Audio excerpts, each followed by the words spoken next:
and welcome to The Winning Mentality with me, Charlie Bosco, and my guest today, the legendary strength coach, Dan John. I think it would be fair to say that Dan John is a guy who cuts through the crap. If you like your advice delivered in plain language, rooted in common sense, and with a very healthy sprinkling of dry humour and 50 years of experience to back it up, you are in for a treat today. As well as a long and extremely successful coaching career, Dan has spent 53 years lifting weights. He's competed in the Highland Games, which is well worth a Google if you don't know what it is, and he also excelled at throwing sports and coaching them. He's seen all the fads come and go, so I got his thoughts on the latest fitness trends, such as CrossFit. I also asked him how his theories and practices have developed over time, and got some really good common sense advice for everyday athletes. There are also some irresistibly funny comments from Dan as well, such as his description of sports science being like a dog's tail. Another memorable story being the time someone told him that their new diet prevented them from eating anything containing carbon, the one element, of course, that all food contains. I called him at his home in Salt Lake City, and before we got into the nitty-gritty, I asked him how he got involved with the world of strength training in the first place. Back in 1965, I had an aunt die, and she left a very small amount of money to my family. And so my brothers went to a place called Sears, which in a year or two people won't even heard of, and they bought the Ted Williams 110-pound barbell set. And my goal was to, one day, clean and press 15 kilo, man. If I could do 15 kilos, the world would be my oyster, I guess. And from there, I started lifting weights. And when about 1970 came around, I started getting a little bit more organized. And that's when I began what we call here at the United States high school. And I started training, fairly intelligently for a young guy. Power clean, military, bench press, front squats. And I got hooked into the cult of the bench press after that. But 1975, I met Dick Nottmeyer, and he taught me the Olympic lifts, and that, of course, completely changed my life. I put on almost 20 kilos in the first 4 months I was with him, almost all in body weight. Was that part fat or just muscle? Oh, it was muscle. Oh, yeah. Yeah, I was, if you Olympic lift, you get strong, I'll tell you that. And I was ready for it. My body was ready for it. I was probably at that right spot in puberty that, you can get away with anything. And I trained with Dick, and then I went off to Utah State University to throw the discus. And after I graduated, Coach Mon asked me if I'd do him a favor in 1979 and take over the weight room. And because the influence of bodybuilding was destroying track and field, and our guys were all doing, split workouts and hypertrophy work and burnout sets. And the last thing a high jumper needs is a big chest and back. It's just pure physics. Sprinters don't need to, bench 500 pounds. Great if they do, but they need it, in the butt. And so even back then, I was already pushing against the cult of bodybuilding. And, that's still only in the last few years has that even budged a little bit. So that's a quick history. And you ended up getting into the Highland Games, which seems like it would be really the ultimate in real-world strength. Well, it certainly can be. The thing about the Highland Games, depending on what event you go to, it wasn't uncommon to have 9 different events. And so, even as something that looks the same to a fan, like the light hammer versus the heavy hammer, there was a fairly big distance and in the way it beats you up. And so it was, for me, I always loved the Highland Games. I enjoyed them very much. And the odd thing is the Highland Games made me a better discus thrower. And I attribute it to 2 things. One is I really enjoyed them. And that's been one of my foundational compasses since I was in the 2nd grade when I was, 7, 8 years old. You keep your balance of work, rest, play, and pray being alone time or loving nature or literally prayer. And what Highland Games did for me is it got my play part of my training back in line. So I was having fun again. And the other thing I think what helped as a discus thrower is that, so we know from the research that overweight implements help throwing. Well, Highland Games is the ultimate in overweight implements. So you spend, you know, every Saturday out there, you know, throwing big rocks and hammers and weights and cavers. And yeah, by the end of the weekend, you've gotten a lot of specific strength out of that. And it really seemed to help me as an athlete. That would be a couple of things I'd like to have done from the beginning, but I just didn't. Yeah. And do you think that's where your emphasis on so-called functional strength comes from? You know, in theology, we have a thing where you lean in and you ask the follow-up question, which is, what do you mean by that? And I've noticed that with the word fitness. I've noticed that with the word functional. Hell, I've heard it with strong, the word strong. I'm strong. What do you mean by strong? I bench 90 kilos, and I try not to laugh at them, you know. Functional in the world of, you know, American football is radically different than functional for a normal human being. I mean, I think if you can't stand on one foot for 10 seconds, I send you to a medical doctor. I mean, I don't put you on there's something wrong with you. I mean, I don't put you on a little balance beam. I mean, I want to find out what's going on. Now, it could come back and the doctor says, well, the person's overweight and hasn't trained in 20 years. Oh, okay. But at least I know. So for me, standing on one foot, the test is functional testing. And the other stuff you see is just kind of insane, I think, sometimes. And where did these founding principles come from? When I read your work, it always seems like you have some fundamental principles you should be able to balance and do these basic movements. Yeah. Is that something that's evolved over time, or did you just figure out pretty quickly that some things are just universal to everyone? Yeah, the answer would be both. Both. Let me go through a couple. Let's go specific first. In July 2002, I came up with this list and my mission statement in the weight room, and it's 3 parts. I'll give it to you real fast. 1, the body is one piece. So I've never believed in arm day versus leg day. I mean, I joke and say pancreas day versus liver day versus lymphatic system day. That's just idiotic to say the sentence, and yet you'll go into a weight room and hear crap like that all the time. So I believe that if your heart is broken because of a love affair, it might be a good day to deadlift, but it might not be a good day to do the Olympic lifts. If you've got diarrhea, probably a good day to weigh in, but a bad day to do heavy back squats. So the body is one piece. Number 2, there's basically 3 kinds of strength training. You put weight over your head, you pick it up off the ground, and then you carry it for time or distance. And everything else is just a subset of those 3. And then the third principle, and this is the one that most people struggle understanding, all training is complementary. Complementary with an E, meaning that if you're a sprinter, we don't need to do certain exercises in the weight room because you're taking care of them out there. Like I had a guy ask me one time about doing lunges for elite sprinters, and I thought, by God, have you ever watched what a 100-meter guy does? You know, if you're working with rotational athletes, and almost every athlete is, you don't need any rotation in the gym. You need anti-rotation. And I'm to the point on that where I don't believe in rotation at all in the gym anymore. And the other thing, too, is you talk to a guy like Stu McGill, the back expert, you know, he looks at some of the stuff we do and he goes, you know, that's just stupid. I mean, here's something Stu taught me. He has never seen this injury ever until the last decade. Split pelvises. Your pelvis splitting. Oh, how do you go about splitting your pelvis? Lunges, Bulgarian split squats, all that kind of thing.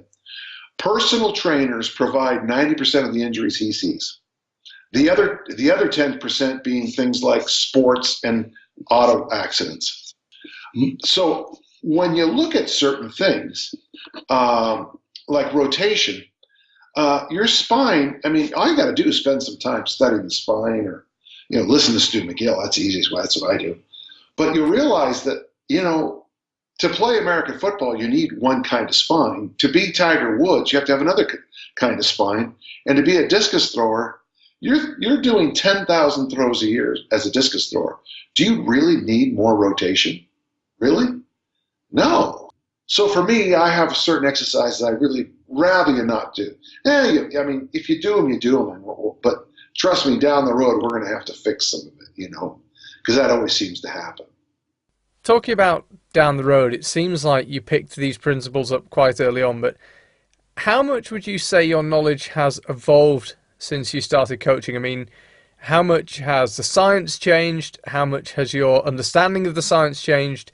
Do you hold views that are 180 degrees from what you thought when you started? Well, let me comment on two things, okay? So the answer is absolutely, but I've got to comment on this thing called the science. I have yet to see good sports science that didn't start on the field of play, then get looked at, and then magically, oh, look what we found out.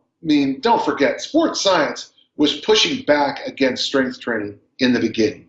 It was Karpovich and those guys and Jim Murray who basically made people look and say, weightlifting is not only safe, but really good.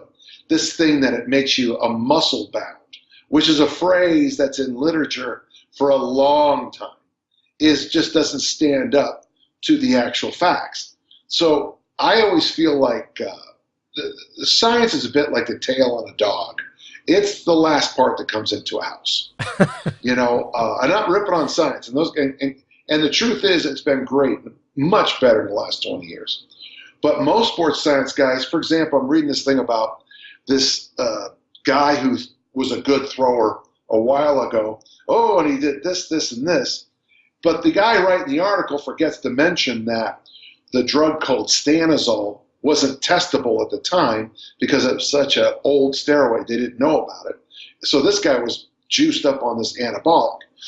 Many sports science guys refuse to even look at the anabolics. And it's like, if you're studying certain countries, and I don't want to mention any names, but it might be a country that isn't allowed to represent itself at the Olympics. But you know me, I don't want to say any names. I think we could probably guess. Maybe they also meddle in American elections and give us what we have as a president.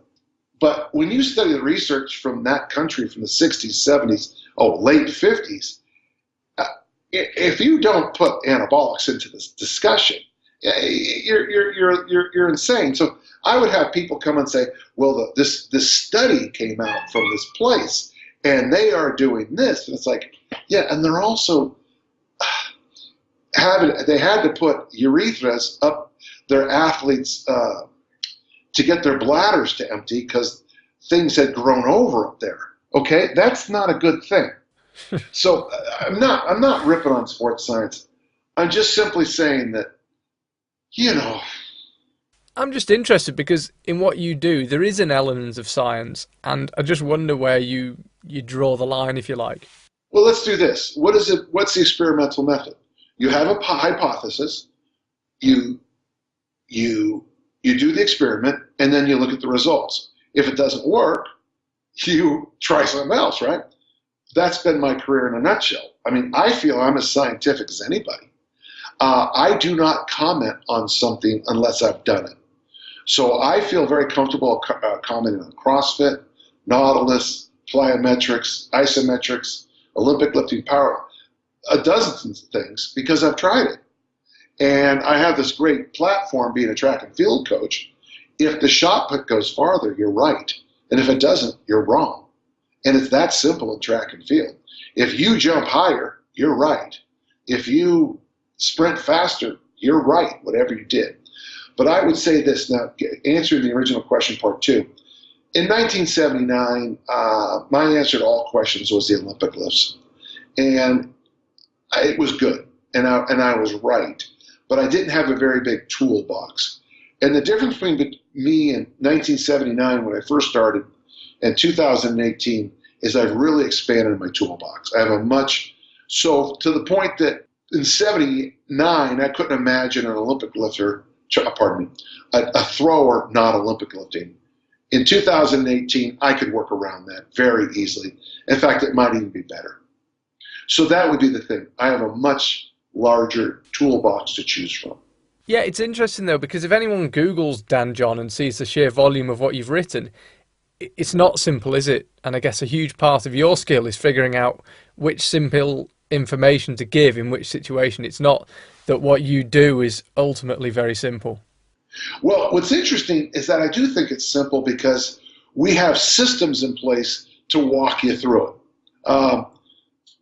Just ask a question. Ask me how I train somebody. Be specific if you can. Okay, so how would you train a club runner who wants to improve his 5 kilometer time? Well, he's a distance runner, so how old? He's 30. Okay, so he's 30. Okay, that helps a lot. Because from 16 to 35, that's when you can be an athlete. Okay? So one of the first things I would do in the deep off season, what we would do is teach him the basics of tension. We teach him the planks, the push-up position plank, the glute bridge or the hip thrust plank. I would teach him the goblet squat, and I'd probably teach him farmer walks and maybe suitcase carries. Those two loaded carries, the moving planks. And what I try to teach him in the off season is that the key to being strong in the weight room is learning to ratchet up your tension, getting more tense. I would probably also spend some time with him teaching him how to relax. So we would do like a farmer walk, and after he drops the bells or the bar or whatever he's got, just shake everything off and relax again. So he learns to play with his tension levels of very high to real low, real fast. And then when he steps to the next set, get that tension level back up again. For a guy like that, for a distance runner, I would probably focus on, usually they're pretty tall with weird levers. Do you know what a rack deadlift is? That's a deadlift basically from your knees on up.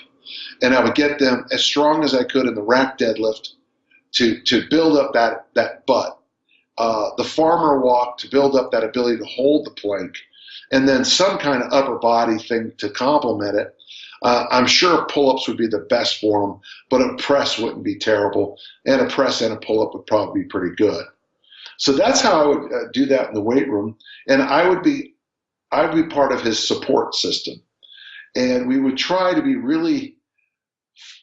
very focused on, for example, if we get his rack deadlift up, say he weighs 70 kilos, and we get his rack deadlift up to 140, 150, and all of a sudden he's, dropping times in some of his splits and the sprints, like the 200 or 400, then we know we've improved the athlete. It's that simple.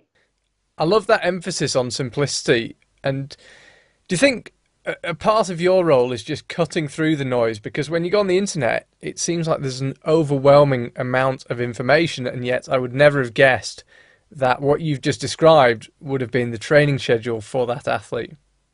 Okay, well, let's break it out, and let's just go through a few things. First, the moment you come in, I break you into one of two people, okay? Are you what we call an active athlete, okay? If you're an active athlete, we call you an A squared, AA. If you're not, you're an everybody else. Let's just say in this example, you're an active athlete. Then I ask how old you are. If you're 16 to 35, I'm going to focus on getting as much work capacity as I can in the weight room and get your hinge as strong as I can. The deadlift, the swing, the clean and jerk, the snatch, okay, those movements. If you're 36 to about 55, we're still going to probably do work capacity and hinge, but we're probably also going to do a little bit more basic hypertrophy work, because after you hit about 36, lean body mass starts to become a struggle.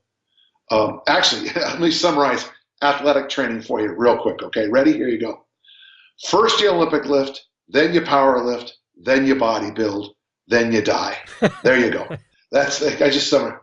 After 55, really, if I'm working with an athlete after 55, all I'm really thinking about is probably hypertrophy. Oh, certainly we'll do things, We'll do deadlifts and we'll do kettlebell swings, but we're really going to focus on lean body mass because after 55, if you're still competing, it comes down to your technique, your lean body mass, and keeping that whatever fast twitch you got still going. 80% of your time is going to be on your sport, okay? Yeah, so for this runner, for example, 80% of what they're going to do is running. Oh, yeah. Oh, yeah. By time. By time. And then you're going to give me 20% of your time for getting strong, doing appropriate mobility work, perhaps appropriate flexibility work if that's an issue. I think most runners, and the research has really backed this up for a long time, most runners hurt themselves because they stretch. Their stretching leads to injuries, which is one of those flippity-floppity thoughts, but true. Do you think stretching is an overrated part of a training regime? It's certainly something most people struggle to motivate themselves to do, myself included. Overrated. You know, that's if you need it. If you're a gymnast, some Olympic lifters, then it's crucial. It's an absolute. Okay, it's a must. Okay, it's a you have to. If you don't, then I focus on mobility first. I focus on teaching tension and relaxation. And tension and relaxation sometimes helps you become more flexible and more mobile. Mobility is the free movement of the joints. And if you're stuck in a joint, I'd rather deal with that. I mean, and it might have to be, the apex of that would be surgery. Underneath that would be, general mobilizing stuff. And then underneath that, honestly, is stop sitting in your chair so long, go for a walk. That'll do as much good for your mobility as anything.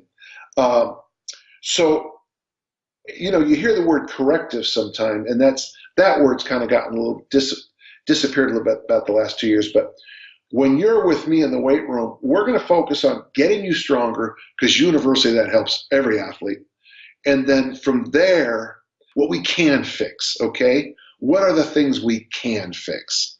Of course, the assessment I use for athletes is, can you go? That's it. That's the only assessment. Right? Can you go? Can you go? Because if you can't go, then you can't. And if you can, shut up and get going. Because it's sport. If you're in everybody else, honestly, I ask a lot of questions of the typical client, the personal trainer. Yeah, but most of them really aren't that important. The number one thing, if you can't stand on 1 foot for 10 seconds, I send you to a doctor. The next thing is, if you weigh over 135 kilos, I want to make sure you see a doctor, an eye doctor, and a dentist before you come. That dentist one is amazing. How many people who fight with obesity who have terrible teeth? It's shocking when you start looking into it more and more. If you weigh under 135 kilos, then we're okay, good. We're good to go. Then I measure your waistline. If your waistline is over half your height, if you're 2 meters, the simplest one, you're 2 meters tall, you can have a 1 meter waistline, okay? And you can just do the math from there. If you're over that, we consider you a body composition client. We're going to do two things at once. We're going to try to get a little bit of hypertrophy in the butt, shoulders, triceps, and we're also going to try to work on that waistline by doing inefficient exercise. The biggest mistake people do in the gym is they get very efficient at exercises. And you constantly, that's why I like the kettlebell swing so much, is I always say, you can work like hell and go nowhere. That's very inefficient. If you're a terrible swimmer, swimming would be a good thing for you to do. If you have a clunky bicycle that doesn't go fast, bike riding might be perfect, okay? That's why I like rucking so much. You put a big weight vest on yourself and you go for a walk. Walking with a 20-kilo backpack is very inefficient. Walking up hills, very inefficient. You follow the point? Correct me if I'm wrong, but if you're inefficient, you use more energy, which for the person you've just described is the most important thing. Right. And then the big one, though, is for a body composition client, the most important workout of the week is planning the menu, going to the store, coming home and chopping up the vegetables. That's the most important workout of the week. Fat loss happens in the kitchen. And, for example, right now I have tonight's dinner already up. I've got, it's 6 vegetables. I've already got them out of the counter. In fact, probably when I hang up, I'll probably cut them. I won't be cooking them for another couple hours. But when you come to my house, I can always tell you what we're going to have for dinner that night. I can always tell you what I'm going to have for brunch. Always. Because fat loss happens in the kitchen. Fat loss happens in preparation. So it's called the 1, 2, 3, 4 assessment. And I do this with normal people. 1, can you stand on 1 foot? 2, do you weigh over 135 kilos? The second part of 2 is the waistline measurement. And now we come to 3, which is 3 questions. 1 foot, 2 measurements, 3 questions. Question number 1, people hate. How many pillows does it take for you to sleep comfortably at night? If it's over 1, you're a mobility client. Now, it's a weird question, but it stood up to a study by a PhD student. When I travel, I all of a sudden notice that I have to stick a pillow between my thighs. Why? Because traveling beats me up. Most men I work with are mobility clients. So that's question number 1. And then the next 2 questions are kind of funny. Do you eat colorful vegetables every day? And honestly, almost every client says yes. Third question is, do you exercise for half an hour every day? And every client says yes. But here, because I have a bit of gravity, I say to them, well, then I can't help you. I'm sorry. Because if you're eating colorful vegetables every day and exercising half an hour a day, you're already doing most of what I'm going to teach you. And then they back off. And by the way, you have to say colorful, because here in the States, I think you guys call them crisps, but they'll say that they'll count crisps as vegetables. And what those 2 questions allow me to do is get an insight into what kind of client I'm going to have. Now, I have a 3-day workshop that explains where to go from here, but let's just slide on. So 1, can you stand on 1 foot? 2, the 2 measurements. 3, the 3 questions. And now 4 physical tests. Are you ready? I then ask them to do a plank for 2 minutes. If they can't plank for 2 minutes, they are a strength client. Most women I work with are strength clients, but here's the funny thing, and this gets us back. Most men want to do bench press and bodybuilding work, but they need mobility and body comp work. Most women want to get sweaty and stretch. That's why Bikram Yoga nailed it. But what they need is strength work. So the art of coaching is having this person who's just failed the plank test and getting them to do strength work. That if they fail the plank test, we're done. Now, we won't worry about the other 3 tests so much, but it's the standing long jump, it's a farmer walk test, and it's called the get up test. It's very simple, don't worry about it. But I use those 3 tests just to get, so if I have someone who's strong, now I'm trying to see how they move. I expect to be able to standing long jump your height for the rest of your life. Not jump over your height, but jump your height for distance. Does that make sense? Yeah, makes sense. Yeah, so if you're 2 meters tall, you should jump 2 meters. Okay, it's very simple. You should be able to farmer walk your body weight. I suggest about 100 meters. So if you weigh 100 kilos, you should be able to take 100 kilos and walk it for 100 meters. By the way, turn around at 50 meters. Otherwise, it's really hard to deal with it because that weight's way the hell out there. Now, you're going to say, but Dan, I can't do that. Yeah, I know, because the farmer walk is work capacity and the standing long jump is explosion. And those are 2 areas I can work with most adults. So now you're in my system already. Did you notice that? So now you're my body composition client. You told me you want to run 5Ks next year, but right now I know that you've got 30 extra centimeters around your waistline you got to deal with. If you start running today, your knees and ankles are going to go, right? Yeah, you're too heavy. Yeah, so we need to do some work with you. Now, so we're going to get you on an exercycle or we're going to get you on a rower. That's fine. But we're also going to talk to you about menus and eating more vegetables. Now, when you slide over into my house, which is the weight room, I have a whole matrix: push, pull, hinge, squat, loaded, carry, and then that's the left side. That's down, and then across is planks, and then traditional strength, and then anti-rotation, and then the next one would be faster, and the last two are the Olympic lifts. I don't want to explain the whole thing to you, but we start moving you over. First, we teach you planks, then we teach you traditional lifting, and then we do the one arm stuff, which is the anti-rotation work. That's also hill sprints and stadium steps. It's also various loaded carries with one hand and things like that. And then if you can handle that kind of thing, we maybe go a little faster and add kettlebell swings. And if you can handle kettlebell swings and you can squat fine, maybe I teach you the Olympic lifts. But maybe I don't. Maybe I don't, Maybe all you need is to learn how to do tension and then traditional lifting. And honestly, that for the bulk of the population I work with, it doesn't get very fancy because you just don't need to. You just, do you know the word low-hanging fruit? Yeah, the easy stuff. If there's 20 apples at 5 feet off the ground, pick them first. I mean, so what I'm all about, let's just get what needs to be done. And if I can encourage you to eat protein at every meal, vegetables at every meal, and drink water at every meal, and if you get 7 to 9 hours sleep, I'd like 9 more than I'd like 7 every night. Let's just do this, Charlie. Every client you have is going to, for the next 5 years, sleep 9 hours every night, eat protein and veggies at every meal, and drink water at every meal, do the basic movements of the human body 3 times a week, and go for a daily walk. How successful would you be?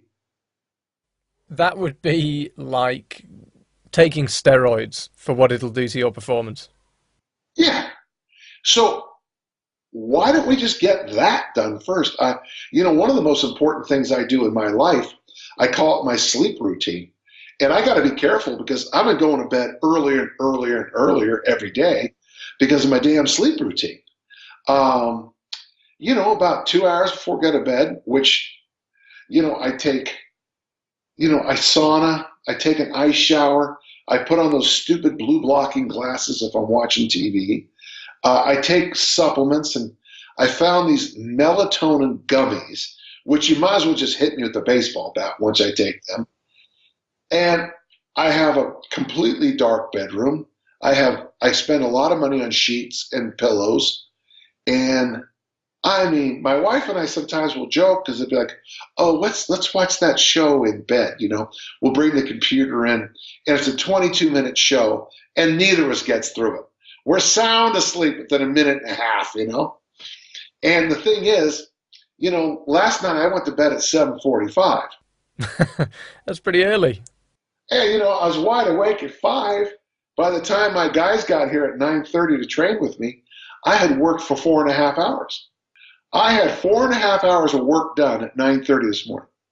Now, but see, here's the thing. If all your clients did that, people always say, oh, I love Dan John. He makes things so simple. It's like, guys, you know how hard it is to make things simple? I mean, it really is. It's a lot of work. It's a lot of, I push a lot of stones up hills to keep things simple because you constantly get pushback from people.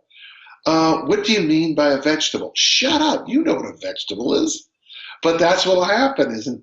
Oh, I heard water. Oh, tap water is okay? Someone told me it has chemicals in it. That's quoting somebody, by the way. And I looked at him, I thought, and I said, well, water is made up of chemicals. Did you know that?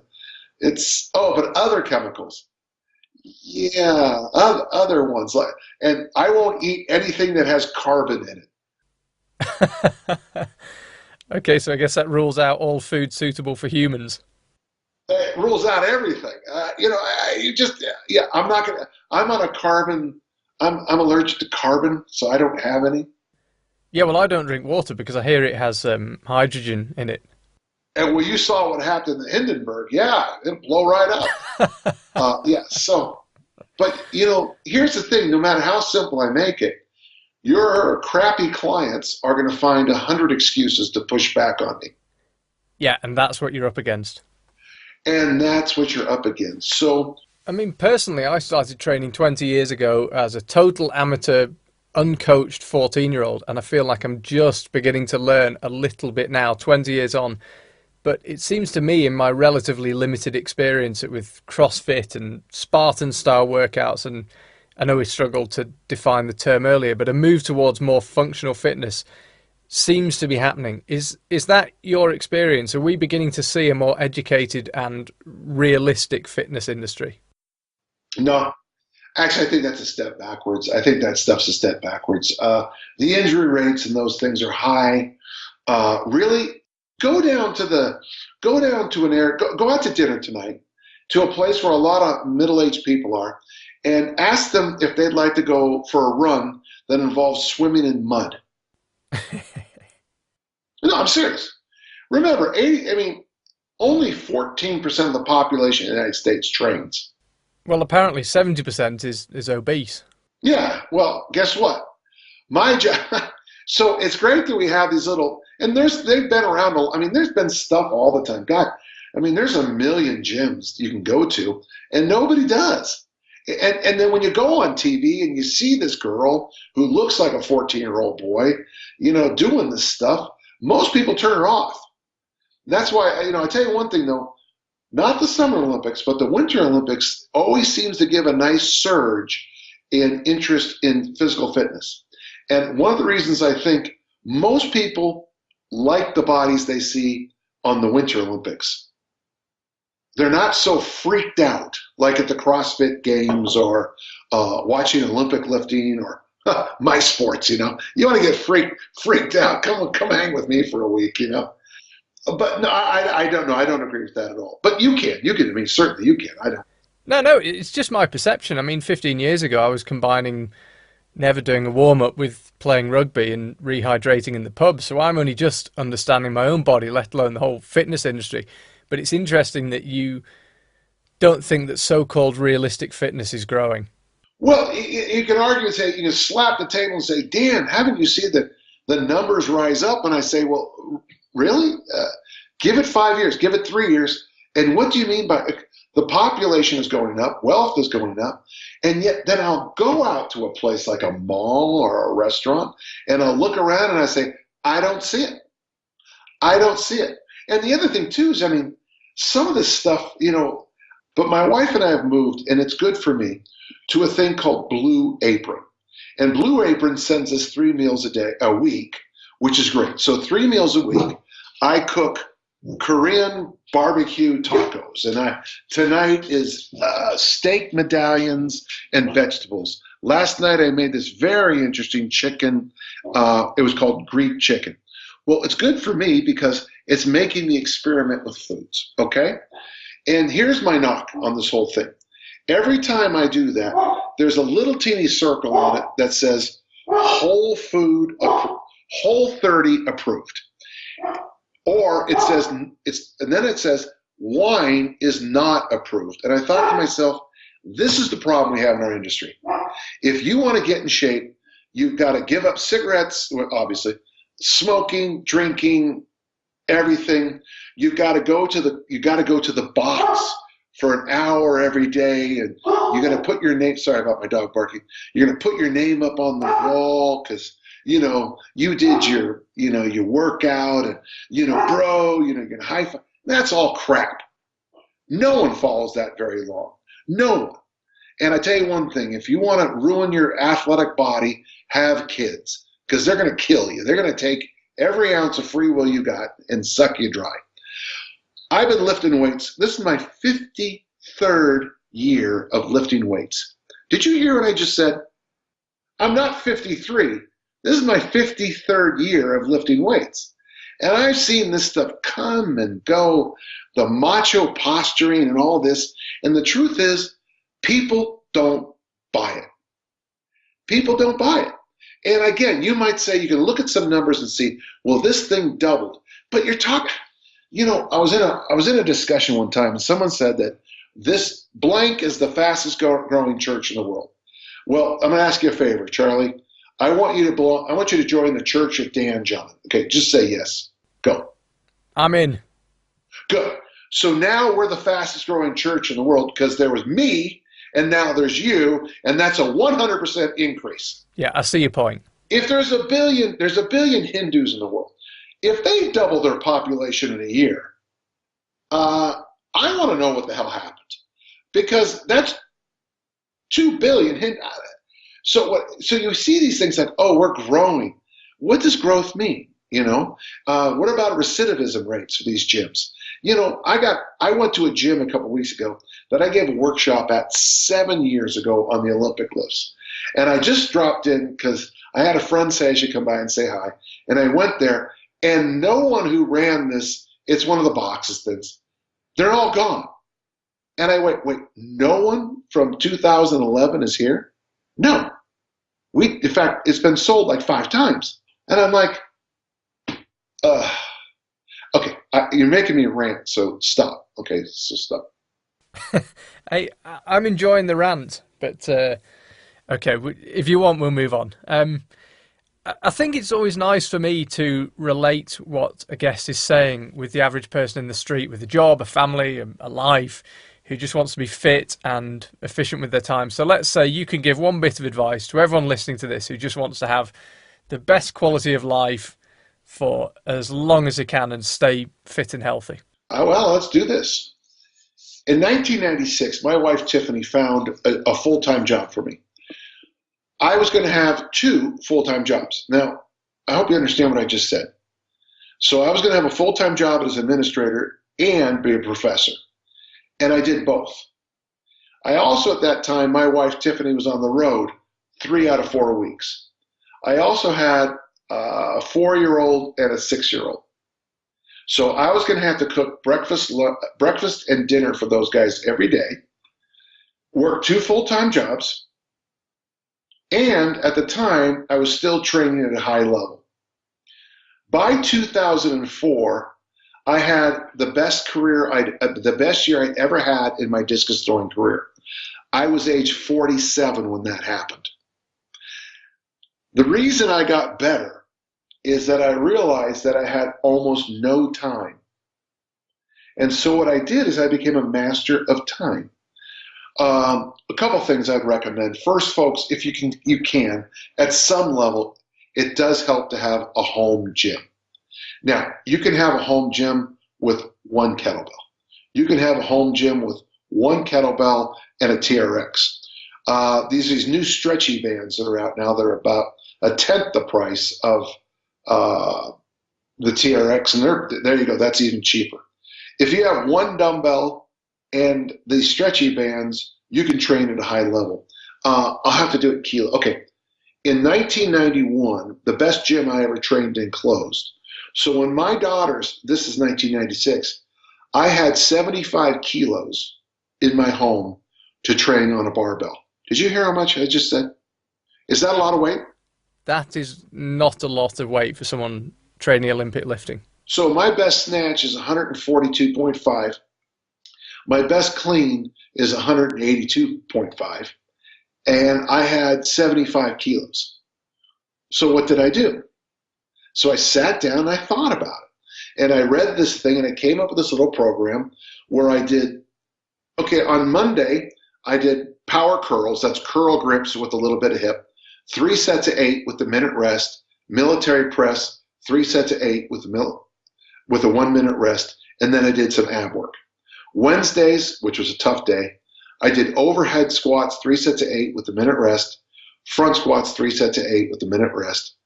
Fridays, I did clean grip snatches, 3 sets of 8 with the minute rest. And then we call them whip snatches, but they're high hang snatches, 3 sets of 8 with the minute rest. And I did ab work after every one of those days. My workouts lasted 9 to 15 minutes in the weight room. And then as a discus thrower, I would either do some drills in my garage, get a stick, do some drills. I had a ball I could throw against the wall. It's called a power ball. It's got a handle. It's like a discus. I could get 500 turns in a workout.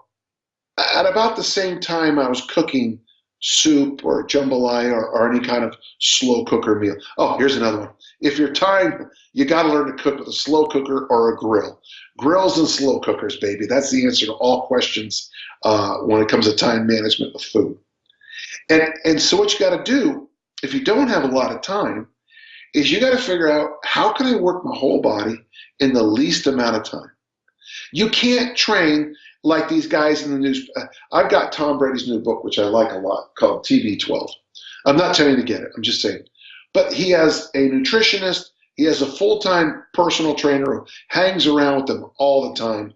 He has millions of dollars at disposal for his training. Unless you're like that, you can't do it. So what you need to do is sit back and figure out what we call biggest bang for the buck. And that is what I spend my life trying to do with my athletes. Now, here's the thing. You're not going to appreciate what I just said at first. You know, I'm telling you, I want you to sleep 7 to 9 hours a night, protein, veggies, water at every meal, and then find a very basic strength. Here's one other thing that helped me immensely, and I never realized it. My wife and I, because we had little kids, got up before they did and took the dog for a walk every morning. And I got to tell you, that 20-minute walk did more for our relationship and our dog's health than anything else I can think of. So number one, use your brain before you use your body. Chart out, what do you know? Is there a piece of equipment? And you might just find something, and someone like myself will like, oh, look at that piece of junk. And yet it might change your life. So you really can't judge so number one, have a home gym. Check that. Number one, use your brain first. Number two, have something in the home that you can train with. And then the third thing is the focus on nutrition and walking is going to be far more important than the first 2 points. And the thing is, you know, if you can stack, you know, it's the old saying about, you know, if you start a good day and you take that brick of one day and you stack a brick of the next day, and then day by day you keep stacking bricks, you know, pretty soon you're going to have a pretty good life. You're going to have a pretty good, you know, castle, if you will, of your life. And is it that simple? Yes, it is. But time's a wasted, my friend. That clock is ticking.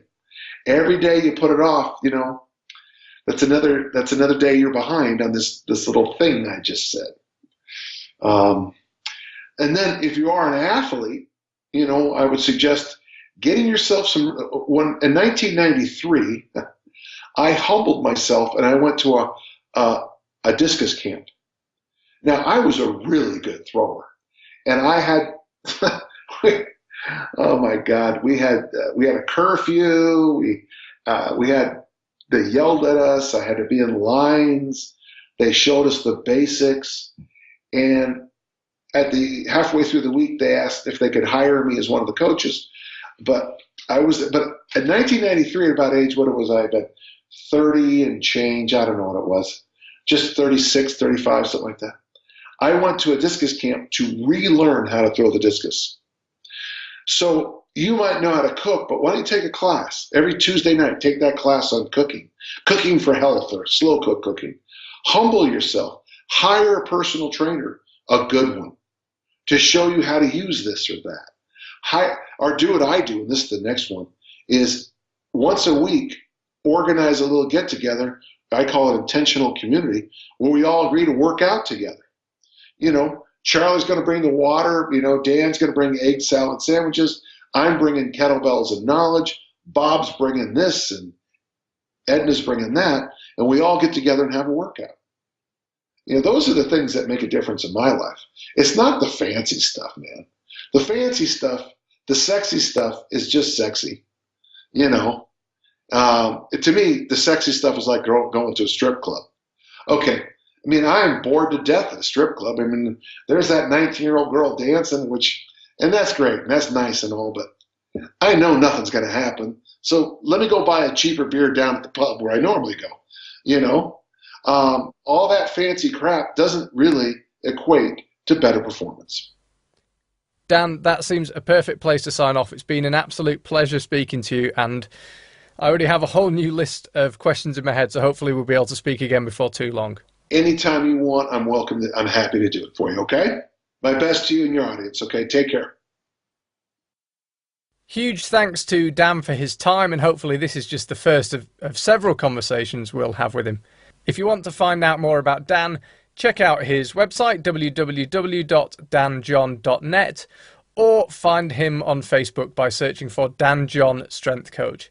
We'll be back next week. Thank you very much for listening, and if you've enjoyed what you've heard, do us a favour and leave us a review on iTunes. See you next Sunday.